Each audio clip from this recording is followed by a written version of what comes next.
मेरे को जब मीटिंग में बुलाया गया, मेरे को खबर नहीं किया। पंचायत ने एक तरफा मीटिंग किया, मेरे को महिला लोग अटैक किया, कपड़ा फाड़ा। प्लस महिला होने से कोई बात नहीं था, इसमें जेंट्स लोग भी था कि अभी मैं अपना दुख को किसको बताऊं। पूरा मारपीट करके कपड़ा उपड़ा फाड़ के पूरा मेरा वो कर दिया। उसका बीच में लेडीज लोग का साथ में वो लोग जेंट्स भी मिला हुआ था। ऐसे ऐसे जगह में टच किया है कि क्या बोलूं। তার মধ্যে কাপড় চোপড় ছিঁড়ে ফেলে সবাই মারছে, এরকম তো আমার সামনে আমি দেখিনি, যা সত্যি কথা। মণিপুরের ঘটনায় যখন গোটা দেশে নিন্দার ঝড় উঠেছে, প্রতিবাদে রাস্তায় নেমেছে বিভিন্ন রাজনৈতিক ও অরাজনৈতিক দলগুলো, তখন এই রাজ্যেও একের পর এক মহিলাদের বিবস্ত্র করে মারধরের ঘটনা ঘটে চলেছে। সেই ঘটনার রেশ এবার আছড়ে পড়ল শহর শিলিগুড়িতেও। সম্প্রতি মালদার বামনহাটায় দুই মহিলাকে বিবস্ত্র করে মারধরের অভিযোগ উঠেছে। সেই ঘটনার রেশ কাটতে না কাটতে এবার শিলিগুড়ি মহকুমার বাগডোগরায় তেমনই এক ঘটনায় শোরগোল পড়ে গিয়েছে। অভিযোগ পাল্টা অভিযোগে উত্তাপ ক্রমশ বৃদ্ধি পাচ্ছে। অভিযোগ, বাগডোগরার ভুজিয়াপানি এলাকায় সালিশি সভায় এক মহিলাকে অন্য মহিলারা বিবস্ত্র করে মারধর করে, এমনকি পুরুষরা তার শ্লীলতাহানি করে বলেও নির্যাতিতা মহিলার অভিযোগ। এই ঘটনা ঘটেছে এলাকার পঞ্চায়েত সদস্যার উপস্থিতিতে। ঘটনার পর রবিবার বাগডোগরা থানায় লিখিত অভিযোগ দায়ের করেছেন ওই নির্যাতিতা মহিলা। অভিযুক্তের তরফেও পাল্টা অভিযোগ দায়ের হয়েছে। গোটা ঘটনার তদন্তে নেমেছে বাগডোগরা থানার পুলিশ। জানা গিয়েছে, নির্যাতিতা ওই আদিবাসী মহিলার স্বামী বিশেষভাবে সক্ষম। 3 শিশু ও স্বামীকে নিয়ে দিনমজুরি করে সংসার চালান ওই মহিলা। উল্লেখ্য, এলাকার বাসিন্দা প্রদীপ সরকারের সঙ্গে এলাকার এক মহিলার অবৈধ সম্পর্ক রয়েছে। এই অভিযোগে এলাকার একটি প্রাথমিক বিদ্যালয়ে সালিশি সভা বসে। সেই সময় প্রদীপ সরকারের স্ত্রী গৌরী সরকারের সঙ্গে হাতাহাতি হয় অপর মহিলার। দুই পক্ষকে ছাড়াতে গেলে হাতাহাতিতে জড়িয়ে পড়েন ওই নির্যাতিতা মহিলাও। নির্যাতিতা মহিলা গৌরী সরকারের ঘনিষ্ঠ বান্ধবী। ঘটনার পরদিন এই ঘটনা নিয়ে ফের সালিশি সভা ডাকা হয়। অভিযোগ, সেই সালিশি সভায় নির্যাতিতা মহিলা উপস্থিত হতেই তার ওপর চড়াও হয় লোকজন। সভায় সমস্ত মানুষের সামনেই তাকে বিবস্ত্র করে মারধর করা হয় বলে অভিযোগ। ছিঁড়ে দেওয়া হয় তার পরনের কাপড়। সেই সময় ঘটনাস্থলে উপস্থিত ছিলেন স্থানীয় পঞ্চায়েত সদস্যা বুলবুল সিংহ। কোনো মতে নির্যাতিতা মহিলা গামছা দিয়ে শরীর ঢাকেন। এরপর মহিলার মেয়ে পরনের পোশাক নিয়ে গেলে মহিলার লজ্জা নিবারণ করেন। প্রাথমিক চিকিৎসার পর রবিবার বাগডোগরা থানায় লিখিত অভিযোগ দায়ের করেন তিনি। পরে পাল্টা অভিযোগও দায়ের হয়েছে। নির্যাতিতা মহিলা অভিযোগ করে বলেন, পঞ্চায়েত সদস্যা বুলবুল সিংহের সামনেই আমাকে বিবস্ত্র করে মারধর করা হয়। সালিশি সভায় উপস্থিত পুরুষরাও আমার গায়ে হাত তোলে, এমনকি শ্লীলতাহানিও করা হয় বলে মহিলার অভিযোগ। পাশাপাশি তাকে প্রাণে মারার হুমকিও দেওয়া হচ্ছে বলে তার আরও অভিযোগ। যদিও মহিলাকে বিবস্ত্র করে মারধরের কথা অস্বীকার করেন পঞ্চায়েত সদস্যা। তার দাবি, নির্যাতিতা মহিলাই অপর মহিলাকে মারধর করে, তবে নির্যাতিতা মহিলাকে বিবস্ত্র করার ঘটনা তিনি দেখেননি।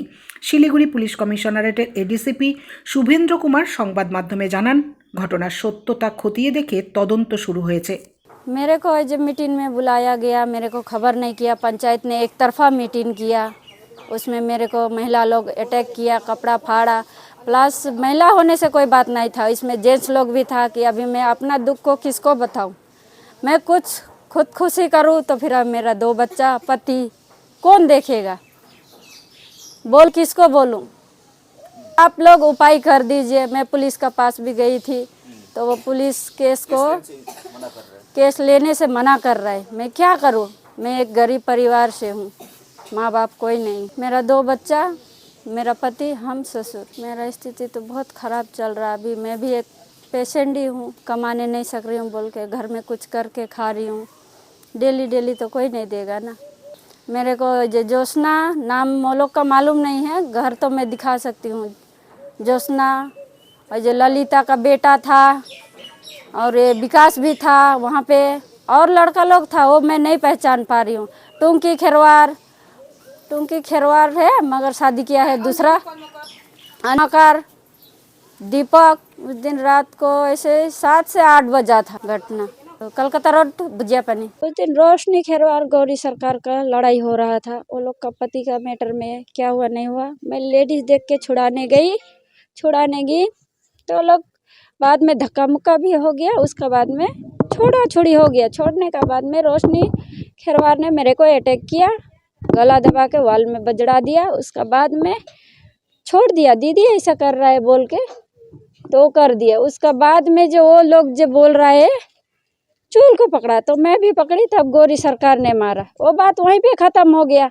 उसका बाद दूसरा दिन हुआ, मीटिंग रखा, रोशनी सरकार ने क्या, रोशनी खेरवार ने मीटिंग रखा, मेरे को बताया नहीं था, मेरे को नहीं बताया था। उसका बाद में 7 से 8 बजे करीब में मेरे को बोला कि आपका नाम का है मीटिंग, आप आइए। तो मैं जाके बोली, गई थी, कुछ बोली नहीं है। वैसे वो लोग मेरे को हाथापाई शुरू कर दिया। यहाँ तक पंचायत मेंबर था जिसको शुरू सबसे पहले रोशनी मेरे को अटैक किया वहाँ पे, यहाँ तक कि मेरे को देखने लायक ही नहीं रखा था वो लोग। क्या पूरा मारपीट करके, कपड़ा उपड़ा फाड़ के पूरा मेरा वो कर दिया। उसका बीच में लेडीज लोग का साथ में वो लोग जेंट्स भी मिला हुआ था। ऐसे ऐसे जगह में टच किया है कि क्या बोलूं मैं वो लोग के लिए। फिर अब हाँ? कैसे आए? उस दिन घर नहीं आई मैं, घर आने के लिए मेरा अवस्था ही नहीं था। वहीं पे गमछा उमछा ढाक दिया गया। उसका बाद में मेरा लड़के ले जाके नाइटी दिया, मैं वहीं पे पहनी। नाइटी वाइटी पहनने के बाद में जब मैं खाली हो गई तो मेरे को बहुत दुख लगा। तब मैं जाके रोशनी को मैं अटैक की हूँ ये पंचायत मेंबर के सामने, क्योंकि मेरे को भी अटैक किया। तब भी पंचायत समिति वो किया, आप पुलिस में गए थे? पुलिस में गए थे। तब वो लोग का क्या हुआ था नहीं हुआ था मेरे को मालूम नहीं है। मेरे को भी मना किया गया है, उसको भी मना किया गया है। हाँ, पुलिस नहीं कोई था वहाँ पे, एक वकील था, कई मौरी था वो। इससे अनिल का क्या बात हुआ, पुलिस क्या बोला? आप जब पहली बार गई थी थाना में, पुलिस का, क्या बोला? पुलिस में मेरे से पुलिस से कुछ वो नहीं है, वो मना किया। तो मैंने सोचा मना कर दिया तो आ गया। अनिल भी बोला तू भी नहीं करेगी, वो भी नहीं करेगा। আমার সামনে বলছে, কিন্তু আমার সামনে তো যেদিন 19 তারিখ ওদের ঝামেলা হয়েছে ওটা তো আমি সম্পূর্ণ কী হয়েছে জানি না, ছিলাম সামনে। আমাকে 19 তারিখে আবেদন নিয়ে আসলো আমার কাছে, অ্যাপ্লিকেশন, যে আমাদের মিটিং করে দাও। তা আমি বললাম যে মিটিং তোমাদের করব না, কেন কি তোমাদের এই সমস্যা নিয়ে প্রদীপ সরকার আর গৌরী সরকারের আর রষ্টি খেরবারের মাধ্যমে তোমাদের কি হয়েছে না হয়েছে তাদের নিয়ে তোমাদের কি সমস্যা জানি না, কিন্তু তোমাদের মিটিং করতেছি। 5-6 বছর দিয়ে তোমাদের মিটিংয়ে কোনো সমস্যা তোমরা যেটাই করে দিই আমরা সমাধান, তোমরা সেই সমস্যাটাকে এসে যেই আমরা করে দিই, যে তোমরা একটা বিবেচনা করে দিই, সেই বিবেচনা তোমরা মানো না, সেই তোমাদের মিটিং তোমরা ঠিকমতো ইসে করো না। তো ওরা নিয়ে আসে, আমরা প্রথমে বললাম মিটিং করবো না, তো বললাম মিটিং করে দাও। 20 জনের অ্যাপ্লিকেশন নিয়ে আসছে যে আমাদের মিটিংটা করে দাও। তো আমাদের 6:30 টাইম দিল, গেলাম 20 তারিখে গেলাম। 7টার দিকে যাই, অনেক লোক জমা হয়ে আছে। তো আমরা গেলাম, মিটিংটা তখনও হয়নি। তখন আমি ফোন করে জিতনিকে তো ফোন নাম্বার আমার ছিল না, গৌরী সরকারকে ফোন করলাম যে তোমাদের মিটিং রাখা হয়েছে, তোমরা কেন আসোনি, তো আসো। তো ওখানে ওদেরই অপেক্ষা হচ্ছিল ওখানে মিটিংয়ে। তো আমরা সবাই ওখানে অপেক্ষাই করতেছিলাম। তো জিতনি যে খেরবার আছে উনিকে দেখলাম, ওনাকে সবার মাঝখানে দৌড়ে আসে ওনাকে অ্যাটাক করতে, রশনি খেরবারকে। তো মাঝখানে ওই সবার মাঝখানে ঝগড়াতে সবাই তো ছুটাতেই যাবে, মারামারি তো করবে না। এখন কে ছুটাতে গেল, ওর মারামারির মধ্যে যারা ছুটাতে গেছে তাদের নামও কেস দিল।